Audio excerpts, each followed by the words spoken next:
저희 교회는 계속해서 요한복음 상반부에 있는 예수님께서 일으키신 표적에 대해서 하나님의 말씀의 은혜를 받고 있습니다.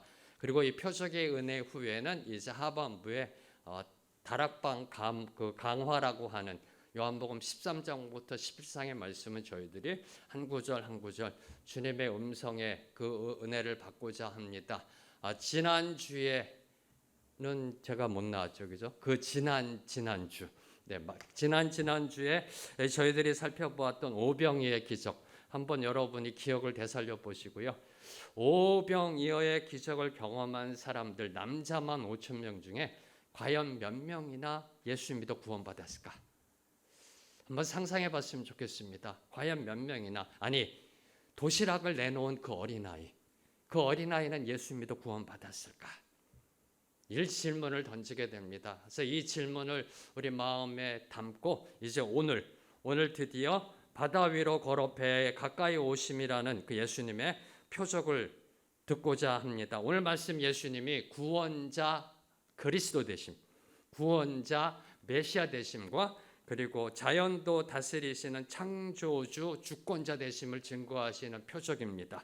다시 한번 선포합니다. 오늘 말씀 속에 나타나는 그 표적은 예수님이 하나님의 아들 메시아 되심, 구원자 되심과 온 우주 만물을 다스리시는 창조주, 주권자 되심을 증거하는 표적으로 마태복음과 마가복음에도 기록되어져 있는 그러한 표적입니다. 마태복음과 마가복음을 보면요, 이제 벳세다에서 예수님이 오병이어의 기적을 행하신 후에 제자들로 하여금 먼저 배를 타고 가버나움으로 건너가라라고 말씀하고 계십니다. 먼저 배를 타고 저 건너편에 가버나움으로 가라라고 말씀하고 계십니다. 이제 그 말씀이 오늘 말씀 속 16절과 17절입니다. 두 구절 말씀 함께 읽겠습니다. 시작. 저물매 제자들이 바다에 내려가서 배를 타고 바다를 건너 가버나움으로 가는데 이미 어두웠고 예수는 아직 그들에게 오시지 아니하셨더니, 자, 비록 날이 저물어 가고 있지만 제자들은 예수님의 명령에 순종합니다. 순종하여 배를 타고 바다를 건너 가버나움으로 향하였습니다. 한번 PPT 올려봐 주실래요? 네, 가버나움과 벳세다. 네, 여러분이 보시면은 이 가버나움과 벳세다는 이렇게 위치하고 있습니다. 벳세다는 오병이어의 기적이 일어났던 곳이고요. 가버나움은 예수님께서 갈릴리 사역의 중심지. 그리고 아마 성지순례 가보셨던 분들은 이 회당 근처에 베드로의 집 또는 베드로의 장모의 집이 있었을 것으로 추정되고 있는 곳이 가버나움입니다. 근데 대개 지금 이 백그라운드가 6월절입니다. 그래서 이스라엘의 봄, 이때는 대개 바람이 가버나움에서 벳세다 방향으로 동풍이 부는 그러한 시대입니다. 네, 그리고 그 당시 2000년 전 예수님 당시에 사용되었던 배는 어떤 모습이었을까? 베드로가 고기 잡던 배는 어떤 모습이었을까? 네, 그 배를 갈릴리 바다 호숫가에서 발견한 것이 있습니다. 바로 이 모습입니다. 그래서 여러분이 아마 갈릴리 호수를 가시면, 성지순례 가시면 이 박물관이 있습니다. 아마 가셔서 보신 분도 계실 거고요. 이 배를 한번 모형을 한번 이렇게 복원해 보면 대충 이런 모습. 돛이 달려 있고 2000년 전에 저런 배를 저어서 고기도 잡고, 지금 제자들이 저런 배를 타고 지금 벳세다에서 가버나움으로 건너가고 있었던 겁니다. 자, 이제 말씀으로 돌아가서, 자, 예수님은 지난번 말씀에 보면 이제 홀로 산으로 올라가십니다. 오병이어의 기적을 일으키신 다음에 홀로 산으로 올라가시며 날이 이미 저물어감에도 불구하시고 서둘러 제자들을 가버나움으로 보내셨습니다. 그 이유가 뭘까요? 날이 저물어가고 있는데, 다음 날 가라 해도 되는데, 왜 굳이 예수님은 산으로 올라가시면서 제자들은 서둘러 가버나움으로 가라 명하셨던 것일까요? 지난번 오병이어의 기적의 마지막 부분을 여러분들이 기억하셔야 됩니다. 오병이어의 이적을 본 사람들은 예수님을 왕으로 삼고자 했습니다. 이제 예수님을 앞세워서 예루살렘으로, 나아가 혁명, 쿠데타 정부를 일으키기를 소망하였던 겁니다. 그러한 대중들의 요구에 예수님은 서둘러 그 자리를 빠져나오셨습니다. 지난번 말씀에 은혜 받았던 것처럼 공간적 차단을 하신 겁니다. 네, 세상적으로부터 차단을 하셨고, 그리고 제자들도 그들로부터 격리시키셨던 겁니다. 다시 말해 자신을 왕으로 삼고자 했던 군중 심리로부터 제자들을 격리시키셨던 겁니다. 정치적 메시아 세계관에 제자들이 휩쓸리지 않도록. 네. 지금까지 예수님이 제자들과 3년 동고동락하면서 하나님의 나라에 대해서 가르쳐 오셨는데 혹시라도 모든 것이 물거품 될까 봐. 네. 이 정치적 메시아 세계관에서 제자들이 휩쓸리지 않도록 차단하셨던 겁니다. 한마디로 복음의 본질에 반하는 세상의 가치관과 이념의 차단이었던 겁니다. 그래서 날이 저물어 감에도 속히 그들로 하여금 가버나움으로 가도록 그 대중들로부터 격리시켰던 겁니다. 이는 오늘날 저와 여러분에게도 요구되는 주님의 말씀입니다. 오늘날 우리 믿는 성도들도요, 세상의 가치관과 세계관을 분별할 줄 알아야 한다는 겁니다. 선과 악을 분별하실 수 있어야 된다는 겁니다. 선하지 못한 것은 차단해야 한다는 겁니다. 여러분이 특별히 영화를 보고 TV 프로그램 속에 뉴스를 보고요, 드라마를 보고요, 다큐를 보면서 분별하는 영의 능력이 필요합니다. 쉽게 말씀드리면은 요새 전 세계적으로 열광의 도가니로 만들었던 오징어 게임이라는 그 드라마를 보면서 열광할 것이 아니라 한류의 힘이 이 정도구나라고 열광할 것이 아니라 기도해야 한다는 겁니다. 사람을 죽이는, 돈의 물질의 그 힘 앞에서 사람을 죽여나가는 그러한 드라마가 세계적인 열광 속에 있다는 그 자체에 무릎 꿇고 기도해야 한다는 겁니다. 이 부분이 저와 여러분 이 세상을 살아가면서 필요한 겁니다. 세상의 가치관과 세계관으로부터 저와 여러분이 분별할 수 있어야 됨을, 즉 그 분별하게 지금 예수님께서 제자들로 하여금 격리시키고 차단시킨 겁니다.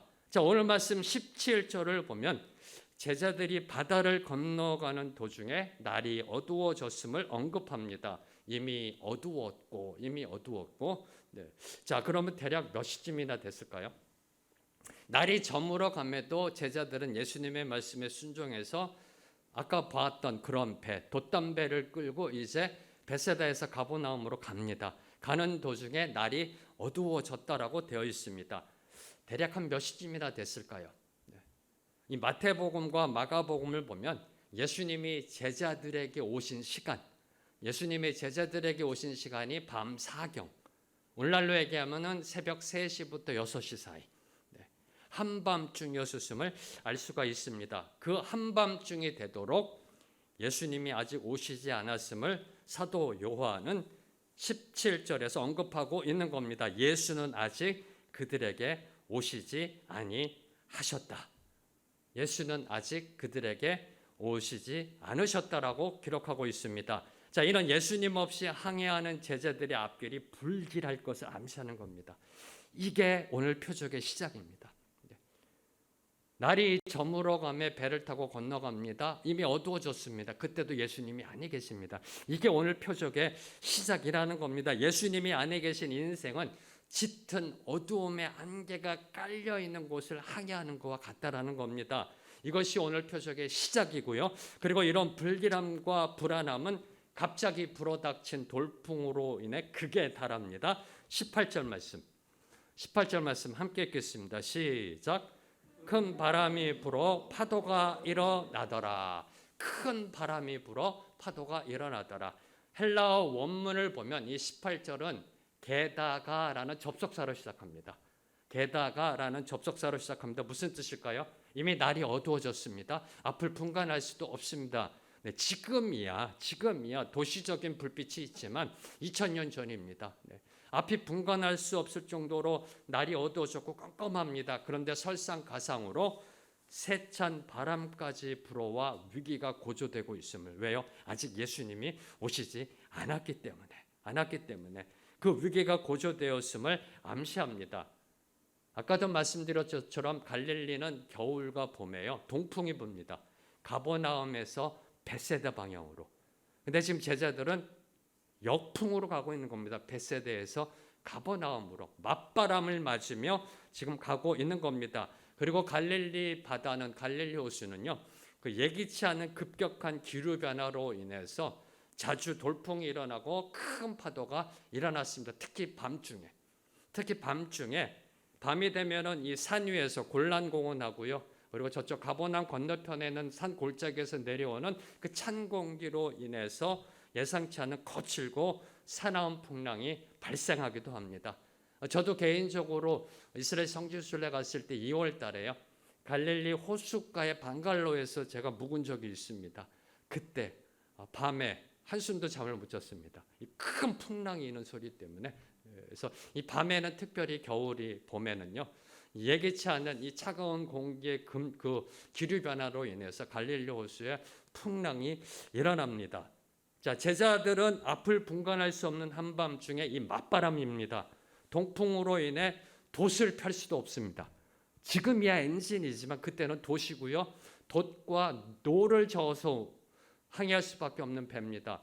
돛을 펼 수가 없습니다. 맞바람이기 때문에. 그리고 배를 저어가는 것도 쉽지 않았습니다. 그런데 설상가상으로 집어 삼킬 듯이 덤벼드는 세찬 바람과 파도에 맞서 힘겨운 사투를 벌이고 있었던 겁니다. 이것이 우리의 인생 여정이라는 겁니다. 이 모습이 저와 여러분이 이 땅을 살아가는 삶의 모습입니다. 이 세상을 살아가다 보면요, 인생 풍파가 거칠게 몰아닥칠 때가 있습니다. 너무나 거칠게 몰아닥쳐서요, 돛을 필 수도 없어요. 맞바람으로 더 밀려나갈 수 있으니까. 그렇다고 노를 저을 수도 없습니다. 너무나 이 풍파가 심해서 진퇴양난의 때가 있다라는 겁니다. 저와 여러분이 살고 있는 이 인생이라는 이 배는요, 때때로 그런 전복의 위기, 파선의 위기를 맞기도 한다는 사실을 보여주고 있는 것이 오늘 말씀 속에 있는 이 모습입니다. 그런데 이러한 위기, 제자들의 배가 전복될 그러한 위기, 절대절명의 위기, 돛을 펼 수도 없고 노를 저어갈 수도 없고 그냥 세찬 그 풍랑 속에 배가 이리 흔들리고 저리 흔들리고 그런 절대절명의 위기 속에 다가오시는 분이 한 분 계시다라는 겁니다. 할렐루야. 네. 그 절대절명의 위기 속으로 들어오시는 분이 계시다는 겁니다. 그분이 바로 예수님이십니다. 19절 말씀 함께 읽겠습니다. 시작. 제자들이 노를 저어 10여리쯤 가다가 예수께서 바다 위로 걸어 배 가까이 오심을 보고 두려워하거늘. 자, 제자들이 노를 저어 10여리쯤 가다가, 10여리는 한 어느 정도 될까요? 날이 저물어 갈 때 바다 위로 가서 이제 가버나움을 향해 나아가기 시작했습니다. 네, 지금 날이 어두워졌습니다. 지금까지 간 거리가 10여리. 10여리가 어느 정도 될까요? 한 4.5에서 5.5km라고 합니다. 네, 지금 여러분이 알고 있는 이스라엘의 갈릴리 호수보다 당시에는 더 넓었습니다.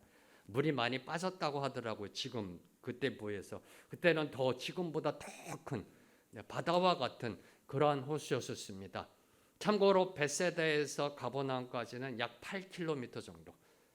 한 10여리쯤 왔다 4.5에서 5.5km 왔다 한 중간쯤 와 있는 겁니다. 중간쯤. 바다 한복판에서 풍랑을 만난 겁니다.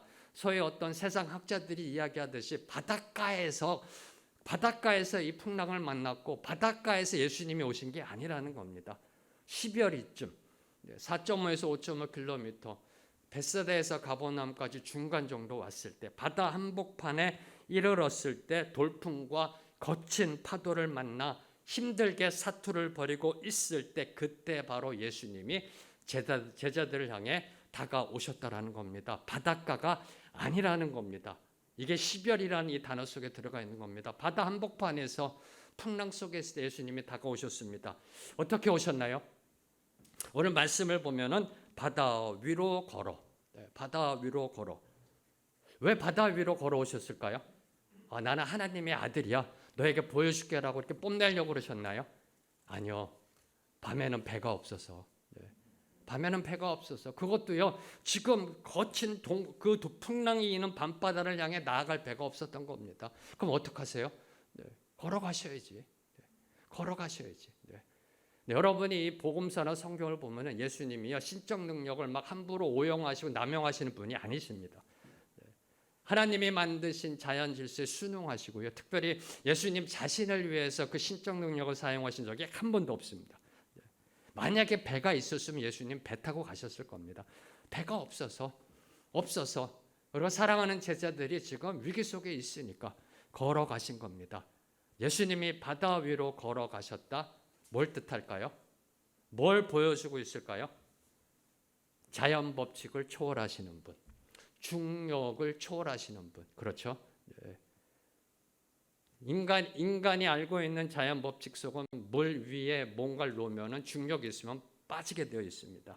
바다도 삼키지 못하는 분이 바로 예수 그리스도이심을 증명하고 있는 것이 물 위를 걸어서 가셨다라는 겁니다. 자, 이런 예수님을 본 제자들은 당연히 두려웠겠죠. 그죠? 두려웠다라고 기록합니다. 바다 위로 걸어 배 가까이 오심을 보고 두려워하거늘이라고 19절에 기록되어 있습니다. 마태복음은 이를 좀 더 생생하게 기록하고 있습니다. 마태복음 14장 26절 말씀 함께 읽겠습니다. 시작. 제자들이 그가 바다 위로 걸어오심을 보고 놀라 유령이라 하며 무서워하여 소리 지르거늘. 자, 예수님이 땅 위로 걸어오셨다라면 하나도 이상할 것이 없습니다. 그렇죠? 아니, 땅 위로 걸어와도요 한밤중에 비바람이 몰아치고 막 이런데요 어떤 사람이 이렇게 걸어오면은 글쎄요 조금 두려운 마음이 들지 않으세요? 네. 이렇게 뭔가 한밤중에요 좀 이렇게 좀 소스라치는 그런 느낌이 들 겁니다. 근데 지금 예수님이 걸어오신 곳은 땅 위가 아니라는 겁니다. 인간이 상상조차 할 수 없는 바다 위, 물 위로 걸어오시는 겁니다. 그것도 한밤중에 거친 파도가 휘몰아치는 바다 위를 예수님이 걸어오시는 모습을 본 제자들은 소스라치게 머리털이 쭈뼛하게 쓰는 이 소스라치게 놀라 무서워하며 이구동성으로 외칩니다. 유령이다, 유령. 네. 유령이다라고 소리칩니다. 예수님을 알아보지 못하면요 그 상황에서는 유령이다라고 소리칠 수밖에 없습니다. 유령이 나타났다라고 놀랄 수밖에 없다라는 겁니다. 2000년 전에도 그랬고요. 지금도 동일합니다. 예수님을 알아보지 못하면요. 그 상황 속에서는 한번 여러분이 그 상황 속에 있다라고 생각해 보세요. 그 상황 속에서는 유령이다, 유령이 나타났다라고 비명을 지를 수밖에 없는 겁니다. 사랑하는 성도 여러분, 예수님을 모르면 예수님을 제대로 알지 못하면 기독교가 허구의 존재 유령을 믿는 미신 종교로 전락할 수가 있다는 겁니다. 유령이란 이 단어는요, 이 단어는 존재하지 않는 허구라는 겁니다. 이 유령이라는 거는 이 단어 자체가요. 지금이나 예나 인간은 이 유령을 믿는 것 같아요. 우리나라에서는 이 귀신이라고 그러죠, 귀신. 죽은 자의 영혼.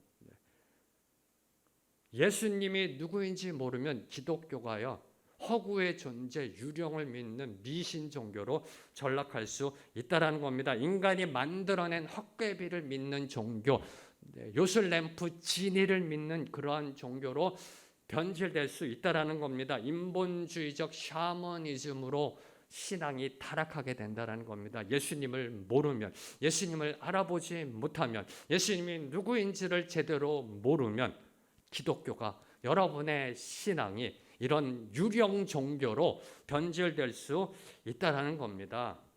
성도라면, 예수님을 올바로 알고 있는 사람이라면, 예수님을 믿는 성도라면, 아니 여러분이라면 이때 어떻게 반응했어야 될까요?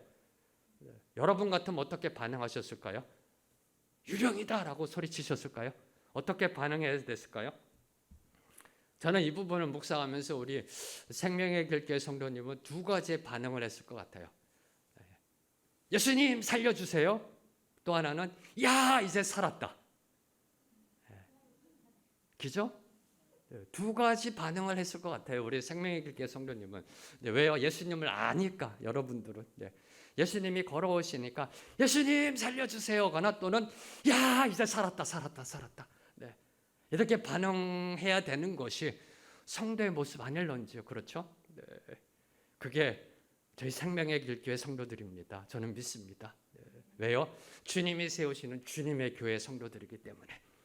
근데 이보다 더한 믿음을 보여준 사람이 있었습니다. 네. 다른 제자들은 유령이다라고 하는데 우리 생명의 길교회 성도들은 예수님 살려주세요, 이젠 살았다라고 외치고 있는데 이보다 더한 믿음을 보여준 사람이 있었습니다. 마태복음 14장 28절에서 29절 말씀 함께 읽겠습니다. 시작. 베드로가 대답하여 이르되 주여, 만일 주님이시거든 나를 명하사 물 위로 오라 하소서 하니 오라 하시니 베드로가 배에서 내려 물 위로 걸어서 예수께로 가되 주여, 만일 주님이시거든, 주여, 만일 주님이시거든. 다른 제자들은 유령이라고 말하고 있지만 주여, 당신이 만약에 진짜 내가 믿는 그 주 예수 그리스도이시라면 나를 명하사 물 위로 걸어가게 하옵소서. 우와, 대단한 믿음입니다. 그렇죠? 옆에서는 유령이다라고 이야기하고 있는데 주님, 내가 알고 있는 그 주님이시라면 나를 명하사 이 물 위로 걸어 올라가게 하옵소서. 수영장 물이 아닙니다 지금. 베드로는 지금 다른 제자들이 얘기했던 물 위로 걸어온 존재가 유령이 아니라 예수님이심을 직감합니다. 예수님이심을 직감하고 그리고 예수님을 주라 고백합니다. 주라 고백. 이 대단한 믿음입니다. 주여, 만일 주님이시거든. 이는 예수님이 하나님의 아들 메시아이심을 선포하는 거고요. 자신의 인생의 주인일 뿐만 아니라 온 우주 만물의 주권자 되심을 선포한 겁니다. 내 인생의 주인일 뿐만 아니라 온 우주 만물의 주권자 되심. 주여, 당신이 만약에 주이시거든, 온 우주 만물을 다스리시는 주님이시거든. 이런 고백입니다. 예수를 주라 고백하는 이 믿음, 온 우주 만물을 창조하시고 다스리시는 주님, 이 바다도 풍랑도 다스리시는 그 주님, 이 주란 이 고백은요, 예수님이 명하시면 자신도 물 위를 걸을 수 있다라는 믿음으로 나아갑니다. 나를 명하사 물 위로 오라 하소서, 오라 하소서. 와, 이러한 믿음으로 나아가는 저와 여러분이 되기를 선포합니다. 멋있지 않으세요? 지금 이런 신앙생활 해야 그래도 좀 믿는 맛이 나지 않을까요? 옆에서 유령이다 하는 그런 신앙보다는 주님, 만일 당신이 내가 아는 그 주님이시라면 나를 명하사 지금 이 거칠게 풍랑 일고 있는 이 바다 위에 나로 하여금 걷게 하소서. 와, 이 제정신이 아니에요. 이 베드로는 가끔가다요, 혈육이 아니요 하나님께서 주시는 이 성령의 능력으로요, 정말 놀라운 걸 보여줘요. 이 제정신이 아닙니다.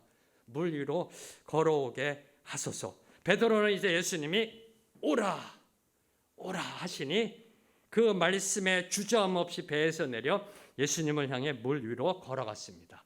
배에서 내려 물 위로 걸어서 예수께로 가되, 이것이 믿음이라는 겁니다. 이것이 지난주에 저희들이 살펴봤던 사람의 일이 아니라 하나님의 일. 일이라는 것은 믿음입니다. 그분을 믿는 것, 이게 하나님의 일을 믿는 믿음이라는 겁니다. 믿음은 들음에서 나며 들음은 순종입니다. 귀로 듣는 게 아니라 삶으로 들음. 믿음은 들음이다, 순종이다. 근데 들음은 세상 이야기가 아니라 오직 예수 그리스도의 말씀이다. 예수 그리스도의 말씀대로 살고 행동하는 것, 이게 믿음이다. 바로 이 믿음을 보여준 겁니다. 오라 말씀하시니 그 주저함 없이 즉시 배에서 내려 바다 위로 걸어 예수께로 나아갔습니다. 살아있는 믿음이고 행동하는 믿음입니다. 예수님의 말씀을 붙잡고 믿음으로 행동할 때 기적은 반드시 일어나게 되어 있습니다. 지금까지 생명의 길 교회가 걸어온 길이 바로 이 기적의 모습입니다. 생각해 보세요. 50명도 안 되는 성도가요, 지금까지 주님이 이 교회를 통해서 하신 일을 생각해 보세요. 참고로 대한민국 이 교계의 통계에 의하면 50명 미만을 소형 미자립 교회라고 통계적으로 집어넣습니다. 우리나라 교계의 80%가 50인 미만의 소형 미자립 교회입니다. 저희 교회가 숫자상으로는 거기에 들어갑니다. 근데 지금까지 저희 교회를 통해 주님이 하신 일을 보세요. 이건 물 위를 걸은 겁니다. 바다 위를 걸은 거라니까요. 주님의 말씀 붙잡고 주님의 뜻대로 나아갈 때 기적은 일어나게 되어 있습니다. 자, 베드로가 마침내 물 위를 걷게 되었을 때 어떠하였을까요? 네, 전 이 부분 한번 묵상해 봤습니다. 자, 여러분이 베드로라고 생각해 보세요. 네. 주님이 정말 내가 아는 그 주님이라면, 그리스도시여 살아계신 하나님의 아들이시라면 나로 명하여 이 바다 위를 걷게 하소서. 예수님이 말씀하십니다. 베드로야, 걸어오라. 자, 그때 여러분이 발을 내딛고 바다 위를 걷습니다. 그때 여러분 어떤 심정이셨을까요? 네, 어떠하셨을까요? 한번 생각해 보세요. 이렇게요. 네, 이걸 이해하셔야 그 다음 단계를 여러분 이해할 수 있습니다. 네. 자, 예수님의 말씀을 붙잡고요.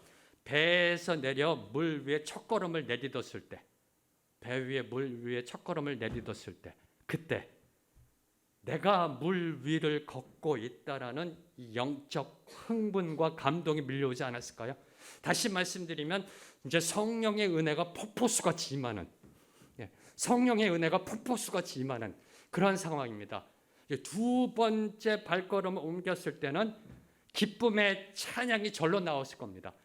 다시 말씀드리면 성령 충만함으로 첫 번째 걸음은 성령의 은혜가 폭포수같이 임하는 그런 기분, 두 번째 발걸음은 성령 충만한 그런 발걸음, 찬양이 막 저절로 나왔을 거고요. 그리고 세 번째, 네 번째, 다섯 번째 발걸음 옮겼을 때는 그 흥분과 기쁨은 점점 어떻게 돼요? 반감된다는 겁니다. 무리를 걷는 것이 당연하게 느껴지기 시작하고요. 그저 그런 발걸음이 되었던 겁니다. 그때 문제가 늘 발생하게 되었습니다. 그때 언제나 문제가 발생한다는 겁니다. 처음엔 들리지 않던 거센 바람 소리가 들립니다. 처음엔 보이지 않던 집채만한 파도가 보인다라는 겁니다. 성령의 은혜가 폭포수같이 임할 때는 안 들립니다. 안 보입니다. 성령 충만함 속에 있을 때는 안 들립니다. 안 보입니다. 그러나 그 성령 속에 살아가는 그 삶이 점점점 매너리즘 속에 빠져나갈 때, 당연한 것으로 여길 때, 은혜가 아니라 당연한 것으로 여길 때 들리기 시작하고 보이기 시작한다라는 겁니다. 주님께 고정되었던 시선이 이제 풍랑이 이는 현실로 향하자 뭐가 들어와요? 마음속으로요? 두려움이 쑥 들어오게 되어 있다는 겁니다.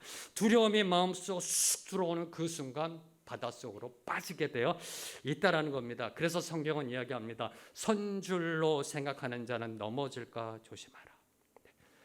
그래서 성경이 이야기하는 겁니다. 선줄로 생각하는 자는 넘어질까 조심하라. 가장 조심해야 될 때는 은혜 받았을 때다. 은혜 받았을 때 되게 교만으로 넘어갑니다. 네. 바로 이 모습이 지금 베드로의 모습이라는 겁니다. 물 위도 저희도 걸어갈 수 있습니다. 물 위도 걸어갈 수 있습니다. 그런데 그것을 의심케 만드는 것은 풍랑이 있는 현실이라는 겁니다. 풍랑이 있는 현실. 네. 이게요, 기록되어 있어서 이게 쉽게 읽을 수 있죠. 여러분이 막상 이거를 그 현장 속에 있었다라면 글쎄요, 과연 몇 분이나 베드로처럼 할 수 있었을까? 네. 저는 개인적으로 참고로 제 아내와 함께 이 제주도에 사역이 있어서 가서 이제 강의를 마치고요. 우도를 한번, 이렇게 그때가 가을이었나요? 그래서 매번 여름에 가면은 사람이 많아서 못 가는데 한번 우도를 간 적이 있었습니다. 우도에 가서 저쪽 등대 쪽에 있는 바닷가에 가서 이렇게 아내하고 걷는데 갑자기 마음속에서요, 바다 위로 걸어라 라는 음성이 계속해서 한 10분, 20분 걸어가는데 계속해서. 네. 바다는 잔잔하고요. 네. 그리고 이렇게 뭐 한 5m까지는 얕은 물.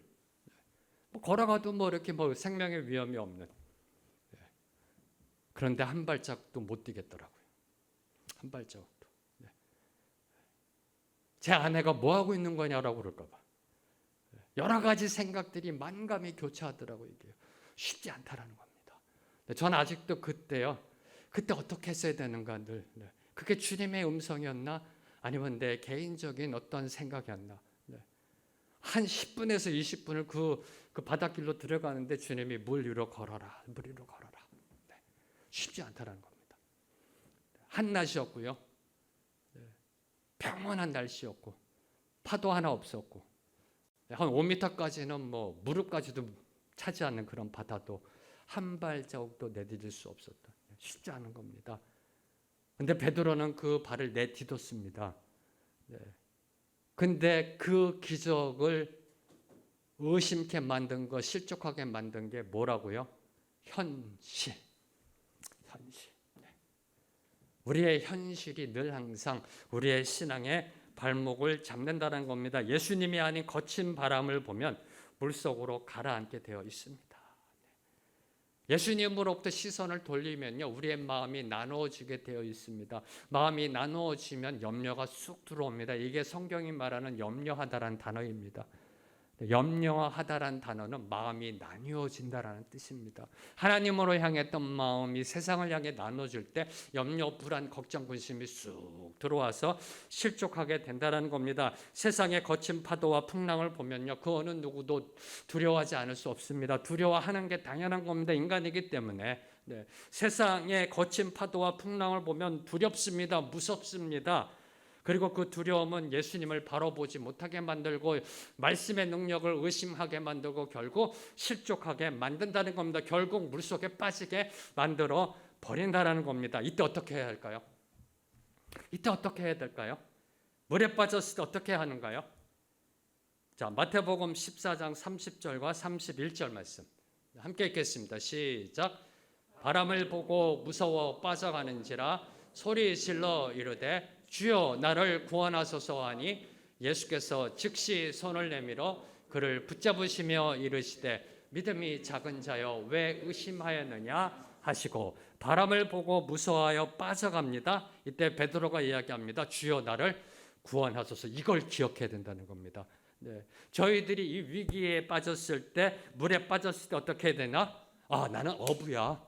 나는 어부로 태어나서 어부로 잔뼈가 굵은 사람이야. 내 수영 다 알아. 사람들이 내 능력 믿고 내 권력 믿고 내 돈 믿고 내 스펙 믿고 나가면 안 된다는 겁니다.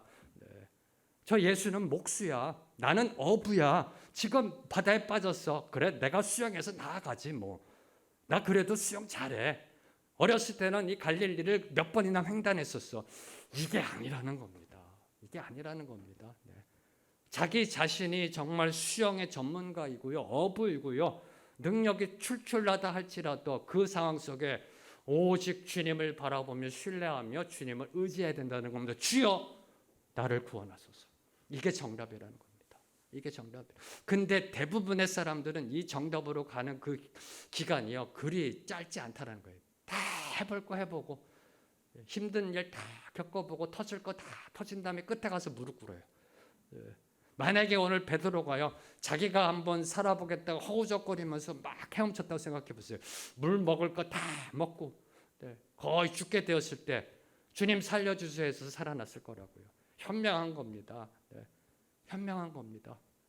물에 빠지면 외쳐야 됩니다. 주여 나를 구원하소서.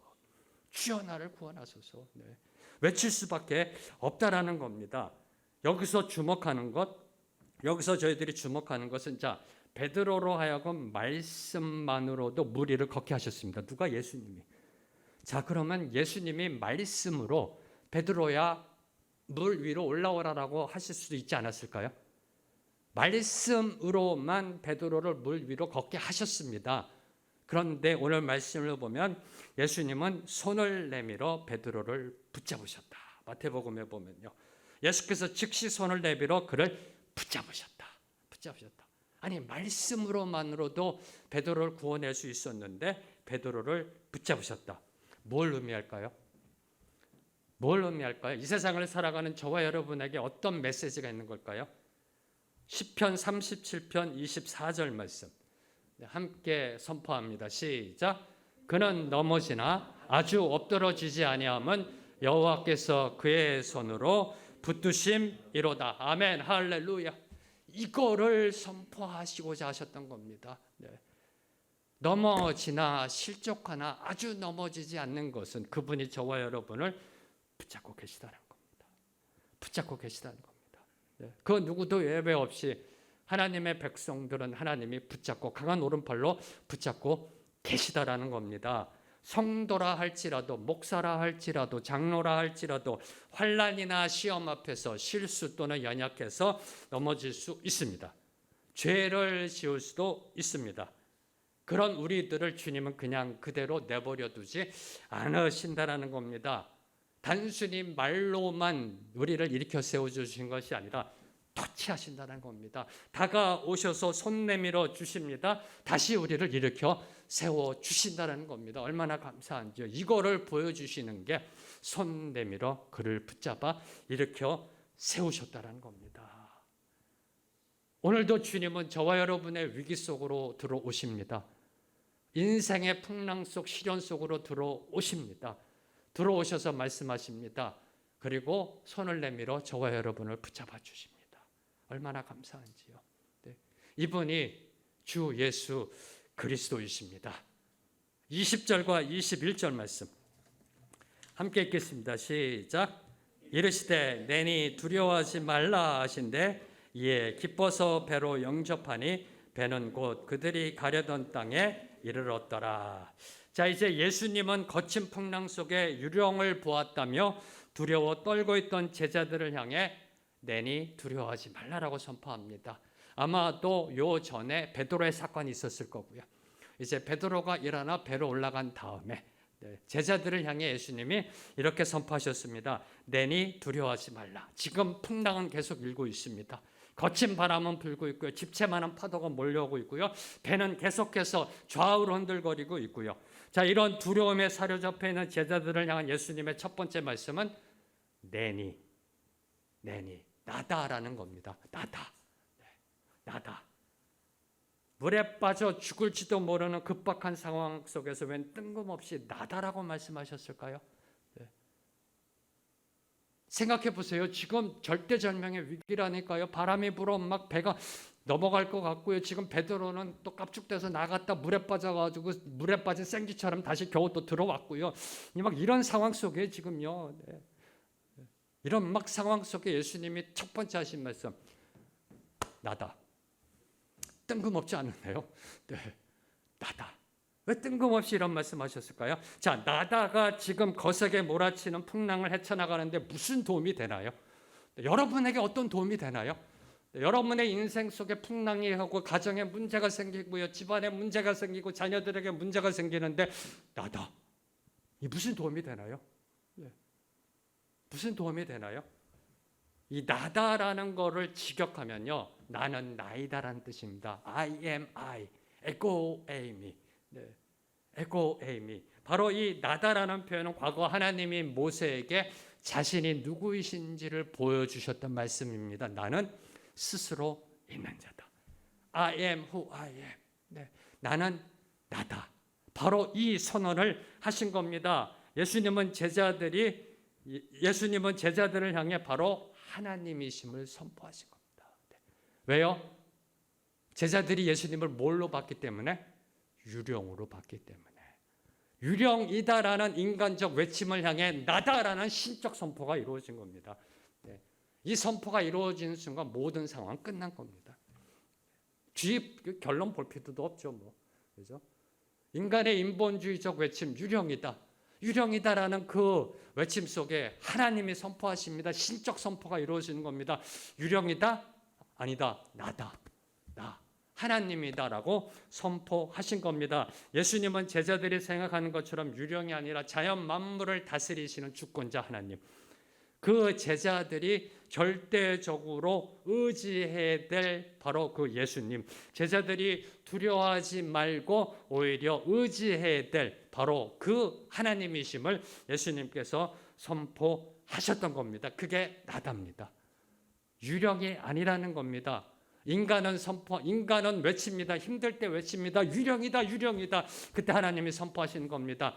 나다. 나는 하나님이다. 예수님이 누구이신지 알면요, 그 어떤 상황 속에서도 두려워할 필요가 없다라는 겁니다. 예수님이 누구이신지 알면 그 어떤 상황 속에서도 두려워하는 일은 없습니다. 그래서 그 다음 말씀이 내니 두려워하지 말라. 나다, 두려워하지 말라. 이것이 예수님이 물 위로 걸어오신 목적입니다.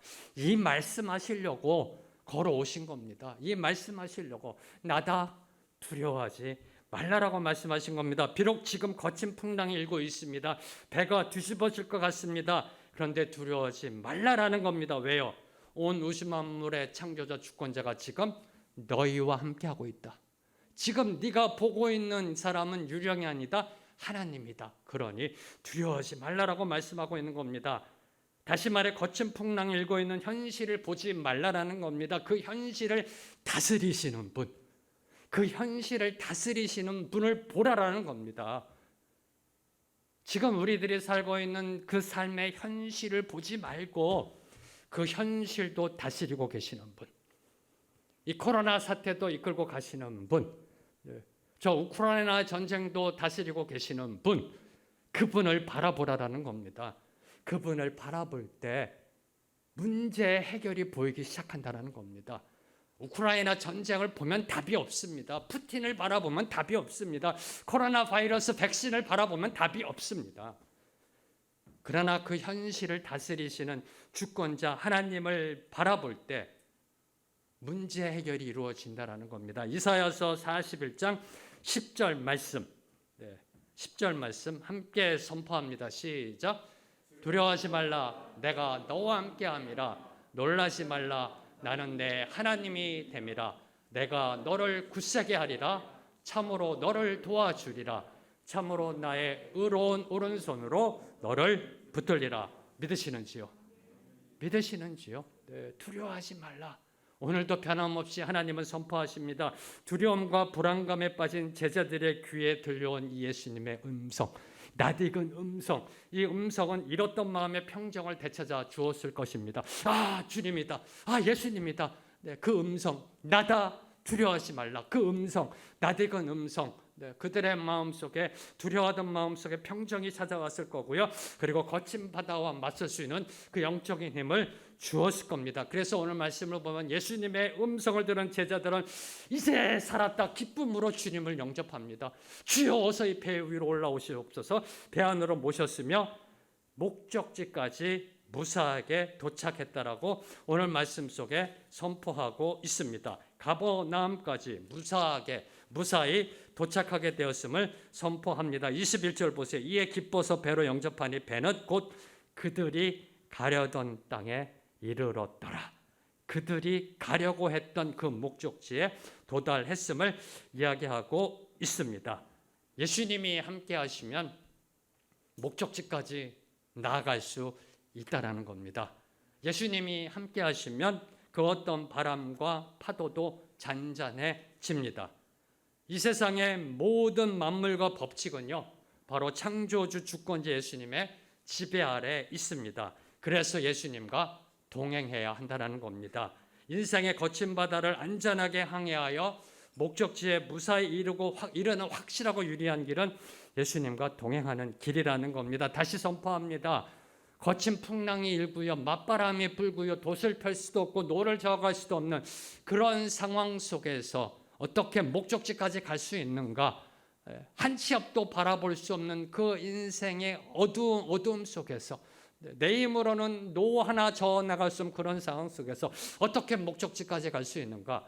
예수님과 동행하는 길, 예수님을 영접하여 그분과 함께하는 길, 바로 그것이 오늘 표적이 가리키는 결론입니다. 그것이 오늘 표적이 저와 여러분에게 말하고 있는 결론입니다. 저와 여러분은요, 물 위를 걷기를 원합니다. 주님 보여주세요. 물 위를 걷기를 원합니다. 그게 본질이 아니라는 겁니다. 그게 본질이 아니고요, 주님과 동행하는 것, 저는 이게 기적이라고 선포합니다. 이게 기적입니다. 그 어떤 기적보다 정말 위대한 기적, 저와 여러분을 목적지까지 인도해 주는 그 기적, 물 위를 걸으면 언젠간 또 빠지게 되어 있습니다. 그러나 주님과 동행하면 오늘 말씀처럼 그들이 가려도 하는 곳에 이르렀더라. 목적지에 안전하게 도달하게 된다는 겁니다. 사랑하는 성도 여러분, 오늘 말씀을 맺겠습니다. 예수님은 한밤중에 사납게 파도치는 바다 위를 걸어오셔서 바다를 잔잔케 하셨습니다. 그리고 제자들을 구원해 주셨습니다. 그래서 온 우주 만물, 천지 만물을 다스리시는 주권자이심을 증거하셨습니다. 바다 위로 걸어오신 예수님의 표적은 오늘도 진행형이라는 겁니다. 오늘도 진행형입니다. 저와 여러분이 세상 풍파 속에 노젓기도 힘들어 할 때 우리를 향해 오신다라는 겁니다. 우리를 향해 오셔서 선포하신다는 겁니다. 나다, 두려워하지 말라라고 선포하시며 위로하고 계시다라는 겁니다. 오늘도 주님은 우리를 향해 선포하시며 손 내밀어 주십니다. 나다, 두려워하지 말라. 그 손을 붙잡는 자가 그 풍랑이 있는 바닷속에서 실족한 그 자리에서 다시 일어나게 될 줄로 믿습니다. 그 어떤 풍랑과 파도가 몰려온다 할지라도 저 하늘 본향을 향한 항해를 멈추지 않는 예수님과 동행함으로 우리가 가야 할 곳, 저 하늘 본향을 향해 꿋꿋이 묵묵히 담대히 나아가는 저와 여러분이 되기를 주님의 이름으로 축원합니다. 자, 이제 오늘 주신 말씀 붙잡고 함께 찬양하며 나아가는데요. 저는 오늘 말씀을 생각하면서 이 찬양이요, 나는 믿네 이 찬양이 제 마음에 들어온 것은요, 주의 능력으로 내 삶 새롭게 되리, 주와 함께 싸워 승리하리라. 그리고 무엇보다도 이 가사 중에 이런 내용이 있습니다. 내 앞에 바다가 갈라지지 않으면, 내 앞에 바다가 갈라지지 않으면 주가 나로 바다 위에 걷게 하리. 나는 믿네. 나는 믿네. 네. 이 믿음만이 할 수 있다는 겁니다. 할 수 있습니다. 주님을 향한 믿음으로 나아갈 때 저와 여러분은 이 세상을 승리로 살아낼 줄로 믿습니다. 함께 찬양하며 나아갑니다.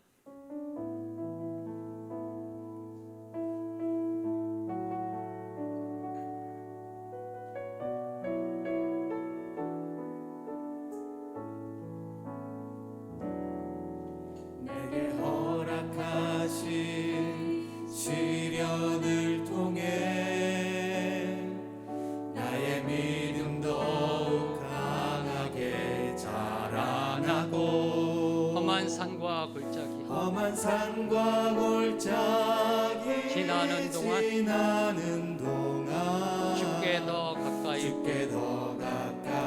나를 이끄시네. 내가 겪는 시험이 어렵고 힘겨워도 내 주님보다 크지 않네.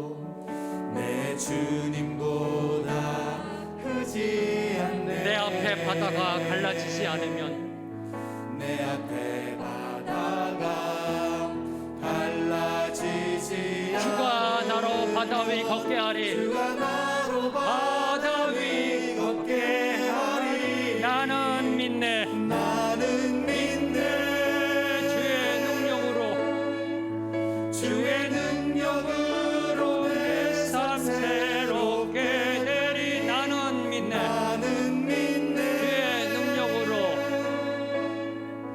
주의 능력 담대히 나아가리라. 주와 함께 싸워 승리하리라.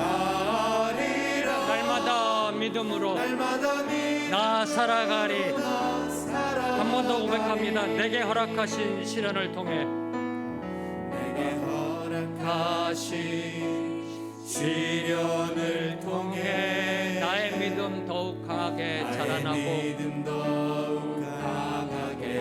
자라나고, 험한 산과 골짜기 지나는 동안 주께 더 가까이 나를 이끄시네. 내가 겪는 시험이 어렵고 힘겨워도 내 주님보다 크지 않네.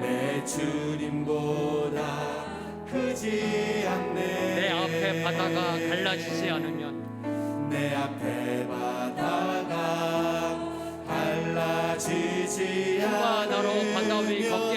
주가 나로 바다 위 걷게 하리. 나는 믿네.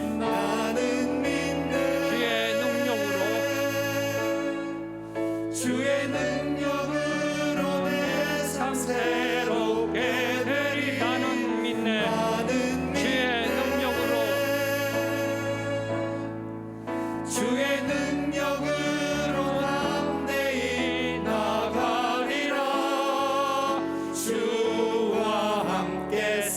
싸워 승리하리라. 날마다 믿음으로 나 살아. 할 수 있다 하신 주, 할 수 있다 하신 주, 할 수 있다 하신 주. 믿음만이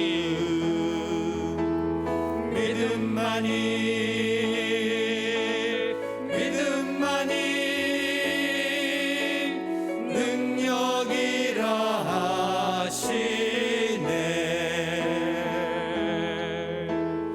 믿음만이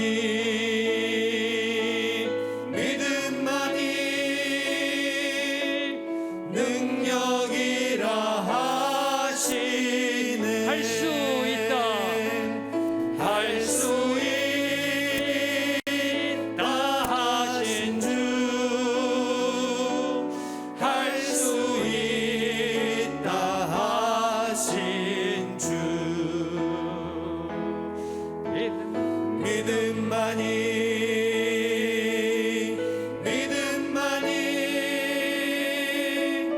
능력이라 하시네. 믿음만이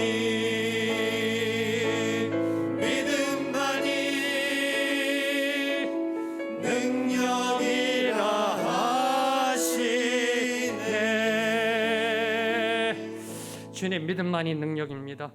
오직 주님과 동행하는 그 믿음으로 내 삶이 새로워지고 이 땅에서 오직 십자가의 승리를 선포하며 살아갈 줄로 믿습니다. 주님, 인생 풍파 거친 파도가 있는 세상 현실 바라보지 않게 하시고 그 현실을 다스리고 주관하시는 주님 바라보며 주님 내민 손 꼭 붙잡고 가려도한 그곳까지 함께 예수 그리스도와 함께 나아가는 우리의 인생 되게 하여 주시옵소서.